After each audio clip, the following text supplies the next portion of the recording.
ఈ మాట వింటేనే నీతి నిజాయితీ కలిగిన తెలుగుదేశం పార్టీ గుండెలు ఉప్పొంగాల, అవినీతి పార్టీలో కూరుకుపోయిన మనుషులకి గుండెలో రైళ్లు పరిగెట్టాలా. అది నినాదం అంటే మరొక్కసారి జై తెలుగుదేశం. రాజకీయ చరిత్రలో స్వతంత్రం వచ్చిన తర్వాత నుంచి అణగారిపోయిన తెలుగు ప్రజల అభిష్టాన్ని తెలుసుకొని సంక్షేమం గురించి, అభివృద్ధి గురించి, తెలుగు జాతి గౌరవం గురించి అలనాడు స్వర్గీయ ఎన్టీ రామారావు గారు పెట్టిన ఒక పార్టీ, అదే ఒక చరిత్ర, అదే ఆ తెలుగుదేశం పార్టీ.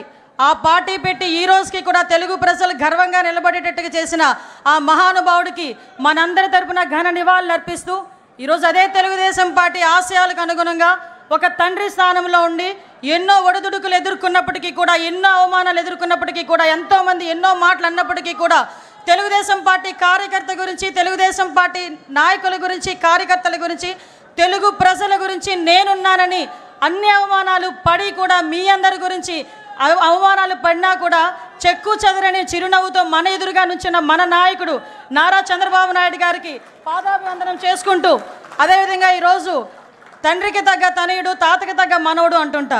మొన్నైతే తండ్రికి తగ్గ తనయుడని చాలా సందర్భాల్లో నేను నిరూపించిన నా సోదరుడు లోకేష్ బాబు గారు మొన్న మానవత్వం, తెలుగుదేశం పార్టీ అంటేనే మానవత్వంతో కూడిన పార్టీ అని తాతకి తగ్గ తనయుడిగా మొన్ననే నిరూపించిన తను తన సొంత ఖర్చులతో అవయవ దానం చేసిన ఒక గుండె మార్పిడి విషయంలో ముందుకొచ్చి నడిపించిన వ్యక్తి నా సోదరుడు అని గర్వంగా చెప్పుకునే మా జాతీయ ప్రధాన కార్యదర్శి నారా లోకేష్ బాబు గారికి, అదేవిధంగా రాష్ట్ర పార్టీ అధ్యక్షులు పల్లా శ్రీనివాసరావు గారికి, ముఖ్యంగా ఈ వేదికను అలంకరించిన అతిరథ మహారథులు. ఇందులో నేను చాలా చిన్నదాన్ని, ఎందుకంటే 83వ సంవత్సరం నుంచి కూడా తెలుగుదేశం పార్టీ గురించి ఎన్నో త్యాగాలు చేసి ఈ రోజుకి ఇక్కడికి తెలుగుదేశం పార్టీ ఉంటే మనం ఉన్నామనుకునే విధంగా ఉన్న తెలుగుదేశం పార్టీ నాయకులందరికీ కూడా మరొకసారి శిరస్సు వంచి పాదాభివందనం చేస్తూ, తెలుగుదేశం పార్టీ కార్యకర్త, నా కోసం పుట్టిన పార్టీ, నా జాతి కోసం పుట్టిన పార్టీ, నా కుటుంబం కోసం పుట్టిన పార్టీ, ఈ పార్టీ జెండా ఎన్ని ఒడిదుడుకులున్నా కూడా కిందన పడకూడదు అని, పడే సందర్భం వచ్చినా కూడా కిందన పడనివ్వకుండా 2 చేతులతో ఒడిసి పట్టుకొని ధైర్యంగా గుండె నిబ్బరం చేసుకొని గుండెని చీల్చుకుంటూ బయటకు వచ్చిన జెండాను పట్టుకున్న ప్రతి కార్యకర్తకి కూడా పేరు పేరున శిరస్సు వంచి పాదాభివందనం చేస్తున్నా. ఎందుకంటే ఈరోజు తెలుగుదేశం పార్టీ బలగం తెలుగుదేశం పార్టీ కార్యకర్తలే. ప్రతిసారి తెలుగుదేశం పార్టీ అధినాయకుడు మా నారా చంద్రబాబు నాయుడు గారు చెప్తుంటే ఒక్కొక్కసారి నాకు 12 సంవత్సరాల రాజకీయ అనుభవం, ఈ రాజకీయ అనుభవంలో చూసిన సందర్భాలు చాలా ఉన్నాయి. మేము పార్టీ క్యాన్వాసింగ్కి వెళ్ళినా, ఎక్కడికైనా మీటింగ్కి వెళ్ళినా పెద్దవాళ్ళు 2-3 వచ్చి ఏదైనా పెన్షన్ అడుగుతారేమో, లేకపోతే ఏదైనా హౌసింగ్ స్కీమ్ అడుగుతారేమో అనుకుంటే నా దగ్గరకు వచ్చి చాలా సందర్భాలు, అమ్మ పార్టీ జెండా ఇవ్వమ్మా, మా ఇంటికి కట్టుకుంటానని చెప్పి ఇన్న సందర్భాలు కూడా చాలా ఉన్నాయి. అటువంటి మహానుభావులందరూ ఉండబట్టే 43 సంవత్సరాలుగా ఎన్నో ఒడిదుడుకులు ఎదుర్కొన్నా కూడా ఈరోజు పార్టీ నిలబెట్టుకోగలుగుతున్నాం. ముఖ్యంగా తండ్రి స్థానంలో ఉన్నారని ఎందుకు మాట్లాడుతున్నానంటే గౌరవ చంద్రబాబు నాయుడు గారి గురించి, ఏదైతే పార్టీ ఈరోజు మన సిద్ధాంతం పేదరిక నిర్మూలన అని మన సిద్ధాంతం, నేను కమ్యూనిస్ట్ని కాదు, నేను సోషలిస్ట్ని కాదు, నేను హ్యుమానిస్ట్ని అని చెప్పి ఆ రోజు ఎన్టీ రామారావు గారు చెప్పిన సందర్భం నుంచి ఈ రోజుకి నేను అదే విధంగా ఉంటాను అని చెప్పి ఈరోజు నీతిగా, నిజాయితీగా తెలుగు రాష్ట్ర ప్రజలు ప్రపంచవ్యాప్తంగా గర్వపడేలా ఈరోజు ముందుకి విజనరీతో నడిపిస్తున్న నాయకుడు. ఈ సందర్భంగా మనందరికీ కూడా ఒక విషయం చెప్పాలి.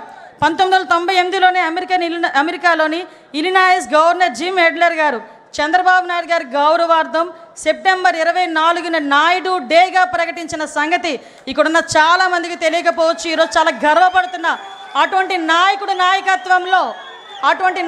నాయకత్వంలో ఈరోజు ఒక తెలుగుదేశం పార్టీ కార్యకర్తగా నించున్నా కూడా అది జీవితానికి పరమార్థమే అన్న విషయాన్ని ఈరోజు నేను గర్వంగా చెప్పగలుగుతున్నా.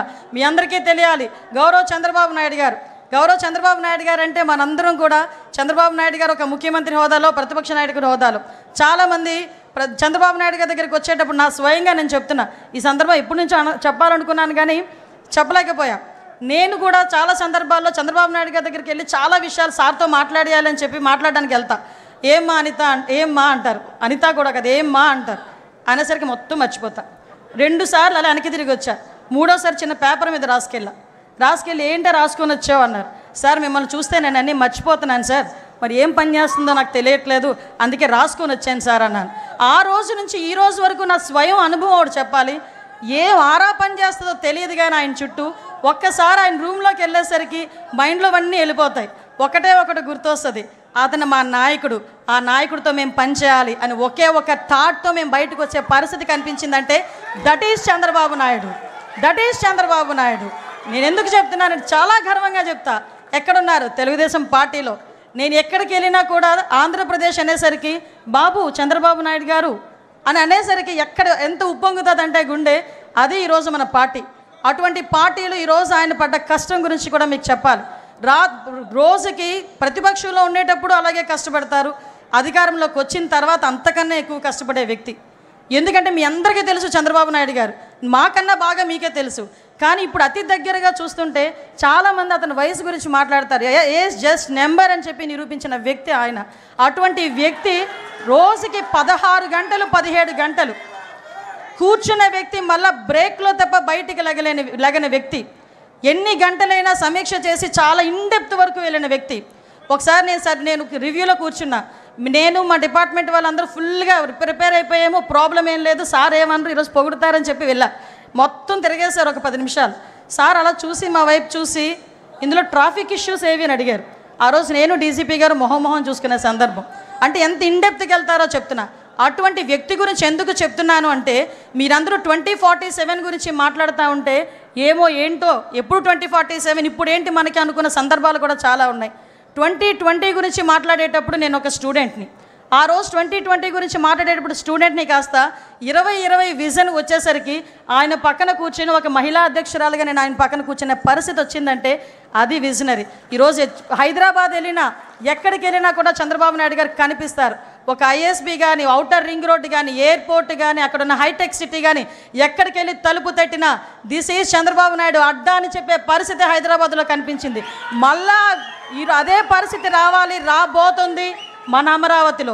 మన అమరావతి చరిత్ర ఉన్నంత వరకు అమరావతి ఉంటుంది. చంద్రబాబు నాయుడు గారు 3 తరాలు చూస్తుంటారు. నాయక మీకు ఒక విషయం చెప్తున్నా, మీరు 3 తరాల నాయకులను చూశారు, 4వ తరం నాయకులను చూడబోతున్నారు. 40 తరాలు వచ్చినా కూడా అమరావతి అని వచ్చేసరికి తెలుగుదేశం పార్టీ చంద్రబాబు నాయుడు గారే గుర్తొస్తారు తప్ప వేరే ఏ నాయకుడు గుర్తుకు రాబోడు. ఇది సత్యం. ఏదో సార్ ఉన్నారు కదా పొగడ్డానికి మాట్లాడలే, నేను చూస్తున్నాను కాబట్టి చెప్తున్నా. 2047 ఒకటే ఒక విషయం చెప్పి ముగిస్తా. 2047 విజన్ పెట్టుకొని 5 సంవత్సరాలు ఈ రాష్ట్రానికి ఎలా చేయాలి, 5 సంవత్సరాలు 2047కి మనం ఏం చేయాలి అని ఇప్పటి నుంచి ప్రణాళిక రాసుకున్న నాయకుడు ఎవరైనా చూసామమ్మా? మనమే ఇంట్లోనే ఉన్న పద్దులు రాసుకోము, సంవత్సరానికి సరిపడి ఏం కావాలి, ఏం చేయాలి, నా పిల్లడు ఏం చేయాలి మాట్లాడుకోము. నీ పిల్లడు ఏం చేయాలి, నీ పిల్లడికి ఎలాంటి ఉద్యోగం కావాలి, నీకు ఎలాంటి ఇల్లు కావాలి, నీకు ఎలాంటి జీవనోపాధి కావాలని 24 గంటలు లోపల కూర్చొని రాసుకుంటున్న వ్యక్తి అమ్మా ఆయన.